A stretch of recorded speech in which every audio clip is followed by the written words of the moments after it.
Pour nous accompagner ce midi, Claude Fougeroux, bonjour. Bonjour. Vous arrivez de Trois-Bassins, vous êtes conciliateur de justice. Auparavant, vous étiez dans l'éducation nationale. Oui, j'ai été principal et proviseur dans 3 établissements différents à La Réunion.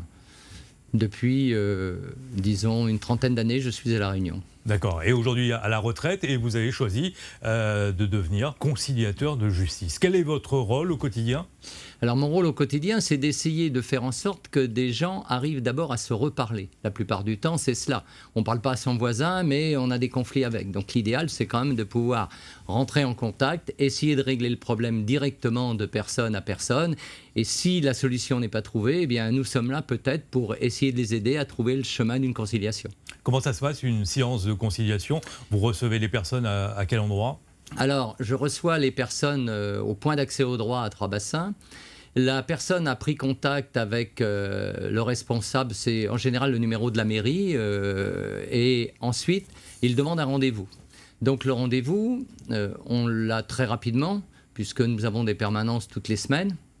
On reçoit la personne nous adresse, j'allais dire, ses difficultés, car je parle des voisins parce que 80% des problèmes que nous avons sont des problèmes de voisins.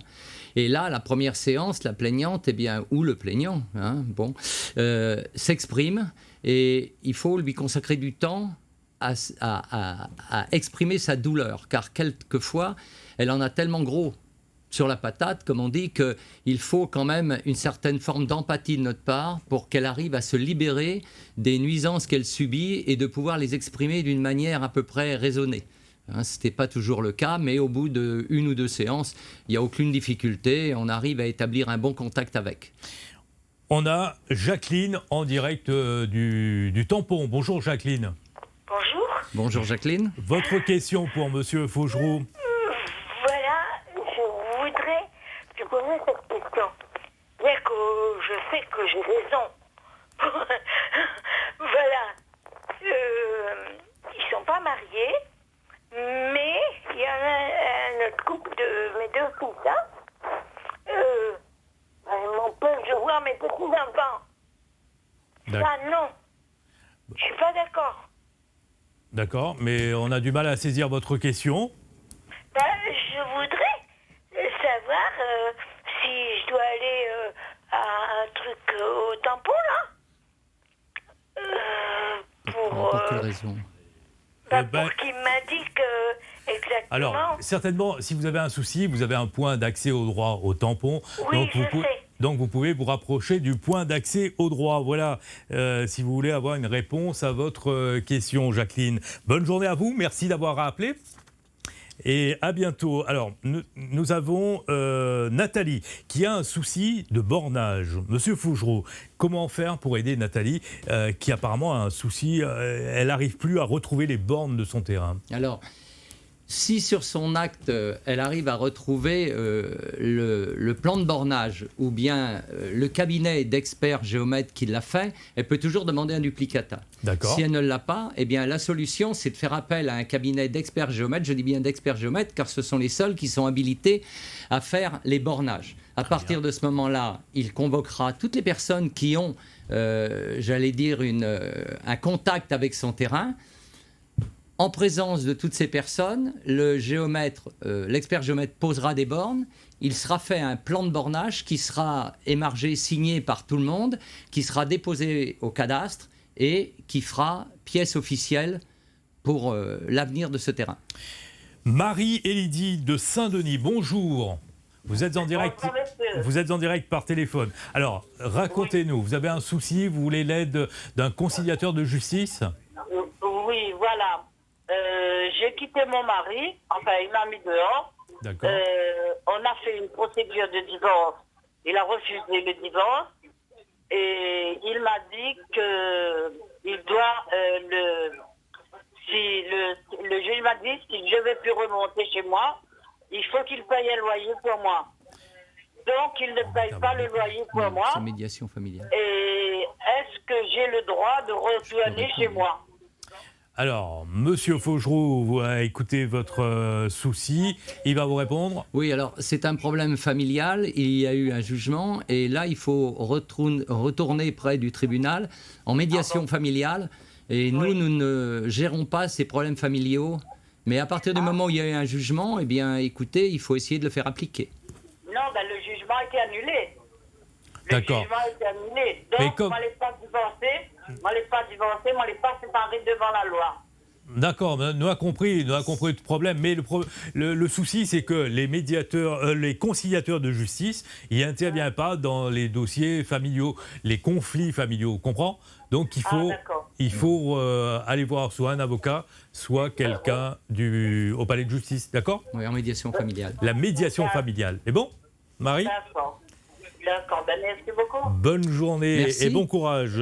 Jessica, bonjour. Bonjour, messieurs. Madame, alors, votre souci, votre question pour Monsieur Fougeroux, qui est conciliateur de justice. Ben, la réponse, il vient de donner, justement, mais il y a une autre question quand même. Alors, c'est les conflits familiaux. Mais il habite cet André, m'a pas raconté. Oui. Il faut mis ça à la Rajufa. Alors, ça peut être à la Jufa à Saint-Denis. Il n'y a pas de problème. Oui. Et puis, vous demandez conseil à un avocat ou, suivant le problème, à une médiation familiale. D'accord. Mais, Et pour la pension alimentaire, en fin de compte. alors, pour la pension alimentaire, vous allez d'abord en médiation familiale. Oui. Mais si vous allez à la Rajufa, et là, vous aurez tous les renseignements nécessaires pour appliquer la loi s'il y a eu un jugement ou pour vous aider à faire une demande de pension alimentaire si elle n'est pas faite. D'accord. Alors, ma question suivante, c'est... Alors, voilà. Dans une famille, les grands-parents sont décédés. Oui. Et la personne, il porte le nom de ses grands-parents. Et... Jessica, Oui. m'y arrête tout de suite parce que monsieur, il n'intervient pas Sur les problèmes familiaux. dans les trucs, Ah, dans les d'accord. problèmes de famille. Même Ou question comme ça aussi, il faut me savoir... oui, Oui, voilà. voilà, directement là-bas. Quand on a un râler poussé dans la famille, il n'est pas bon pour le conciliateur de justice. Lui, il a intérêt dans un autre On ira les domaine. pousser C'est avec bon des voisins, nous. non, mon pas de voisin, non, mais pas de problème avec mon pas de voisin. Au fond, Bon. bien, ma zotte bien. Bon, merci Jessica. Jessica, bonne journée à vous Merci, au et bon revoir. courage. Michel de Saint-Paul. Bonjour Michel. Oui, monsieur, bonjour. Ma question, elle est quelle est la valeur d'un bornage, quel que soit le géomètre à La Réunion qui le fait, dans la mesure que le cadastre n'est pas divisé. On a beaucoup de problèmes dans la mesure que les géomètres, ils n'ont pas obligation, il n'y a aucune loi qui oblige les géomètres de faire des bornages et de prendre des types de propriété au-delà de 56. C'est ça le vrai problème à La Réunion. Est-ce que vous m'avez compris? Oui, je vous ai compris, mais vous parlez de géomètre. Et j'ai bien précisé dans mes premiers propos que les seuls habilités à faire un bornage sont les experts géomètres. C'est les seuls habilités. Oui, mais la chose ne change pas, cher monsieur, excusez-moi, dans la mesure qu'il n'y a qu'une loi, quel que soit le géomètre expert, de faire des recherches antérieures à 56. C'est ça qui est le bémol. Ah Est-ce oui, que vous mais me suivez? sur ces problèmes d'indivision, moi je n'interviens pas. Parce que si c'est avant 56, il y a un certain nombre d'archives qui sont faites par les experts géomètres. Mais comme je vous disais... C'est ça le travail. Ils ne font pas des recherches approfondies, car il y a une loi qui les oblige. Et aujourd'hui, toute la famille réunionnaise, population qui veut faire un bornage, eh bien, ils sont tous pourris de la mesure que c'est mal fait, mal Bon, orienté. Michel, Bon, je suis désolé pour vous. le dossier il est un peu compliqué. En tout cas, si on a un souci avec un géomètre ou un géomètre expert, Ouais. on a un conseil de l'ordre des géomètres experts où on peut écrire ou appeler. Peut-être qu'on va trouver une solution pour vous. Les bons? Non, Bonne- non, attendez, j'aurais dû me présenter. Je suis tout le temps avec parce que je suis une dame de l'association que je mène. Et aujourd'hui, on a un gros problème avec ces géomètres à La Réunion. Ils travaillent tous pareil, même les géomètres experts. Il n'y a rien qui est bon, monsieur. Je suis D'accord. D'accord. Merci pour votre intervention. On a compris, il y a un souci, mais essayez de trouver une solution auprès d'un avocat ou du palais de justice. Merci Michel pour votre intervention. Magali, bonjour. Oui, bonjour. Bonjour Magali. Votre question pour monsieur Faugeroux, conciliateur de justice. Bonjour, monsieur Faugeroux. Bonjour. Donc, moi, je suis propriétaire et on a une maison mitoyenne.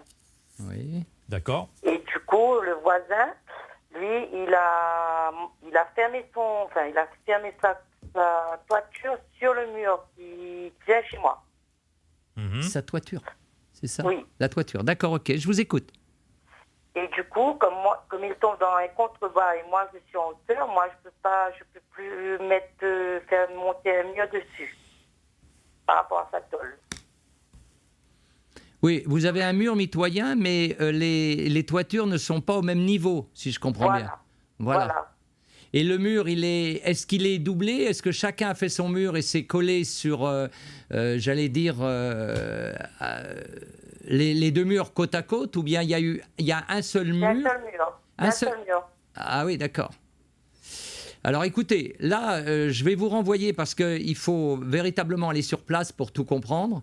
Là, je ne peux pas régler le problème. Par contre, vous êtes de quelle commune, madame? Du Tampon. Du Tampon.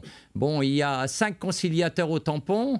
Vous prenez rendez-vous. Vous venez à la limite avec des photos. C'est important, les photos, dans la première réunion. Et je pense qu'ils vont pouvoir vous aider à résoudre ce problème. Mais sans photos et sans véritablement le dossier, je ne peux que vous conseiller d'aller voir mes collègues du Tampon, et qui vont essayer de vous aider à résoudre ce problème de voisinage et de murs mitoyens.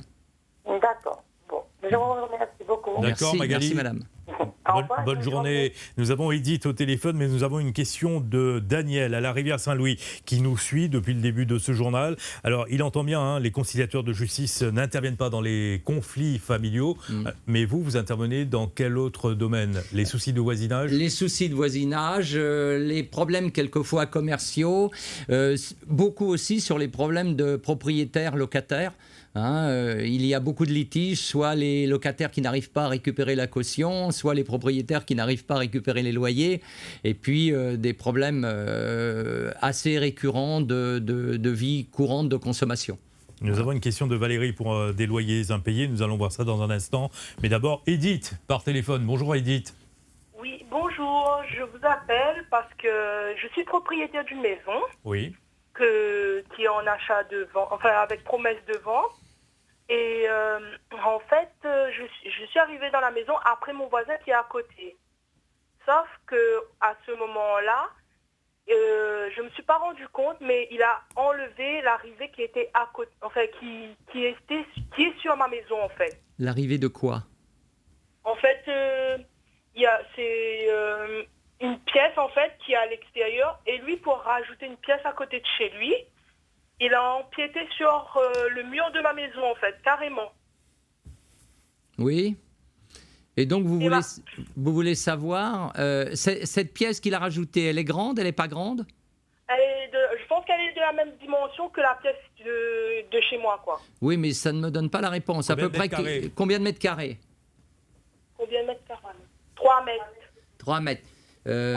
Bon, normalement, déjà, la première des choses, c'est que dans toutes les communes, lorsque vous voulez faire quelque chose qui ne dépasse pas 19 mètres carrés, vous devez faire automatiquement une déclaration de travaux à la mairie, au certificat d'urbanisme. Donc, la première des choses, c'est de vérifier si véritablement il a fait cette demande. S'il n'a pas fait cette demande, on peut considérer que cette extension est illégale, parfaitement illégale. Donc, c'est la première des choses qu'il faut que vous vérifiez. Et après, eh bien, autrement, suivant les résultats que vous allez avoir, eh bien, allez voir un de mes confrères dans la commune où vous habitez. Vous habitez où, madame? Sainte-Suzanne. Sainte-Suzanne. Alors, il y a un point d'accès au droit à Sainte-Suzanne. Et vous y allez et il n'y a pas de difficulté. Il vous aidera à régler ça. Mais la première des choses, c'est de savoir si cette construction est légale ou illégale. D'accord. Et je peux me diriger vers qui pour ça? À Sainte-Suzanne, il doit y avoir des conciliateurs de justice. Il y a des conciliateurs de justice, mais déjà au certificat de l'urbanisme de la mairie, puisque c'est là qu'on doit faire toutes les déclarations de travaux. Toute construction doit faire l'objet d'une déclaration de travaux. Elle fait objet d'un permis de construire au-delà de 19 mètres carrés. D'accord, merci beaucoup. Bonne journée à vous, Magali. Merci, au revoir. À vous aussi, ce sera le dernier appel. Mais dernière question, Valérie, loyers impayés, comment il faut faire? Alors, les loyers impayés, c'est depuis combien de temps les loyers sont... Depuis 3 mois. Depuis 3 mois. Alors, normalement, au bout de 2 mois, il faut déjà envoyer une lettre recommandée au locataire pour lui signifier qu'il doit systématiquement les loyers. C'est pas de dire je vais payer dans 2 mois, dans 3 mois. Il faut déjà marquer le coup. Il faut véritablement envoyer un pli recommandé, lui demander sous un certain délai. En général, on demande sous un délai d'1 mois. Et à partir du moment où ça ne fonctionne pas, on peut aller voir un huissier qu'il va lui faire une assignation pour payer les loyers. Et s'il ne paye pas, il y aura un jugement et après, la justice suit son cours. Merci beaucoup pour vos précieux conseils, Monsieur Faugereau. Merci d'être venu nous voir. Je vous remercie de nous avoir invités. Voilà. Merci.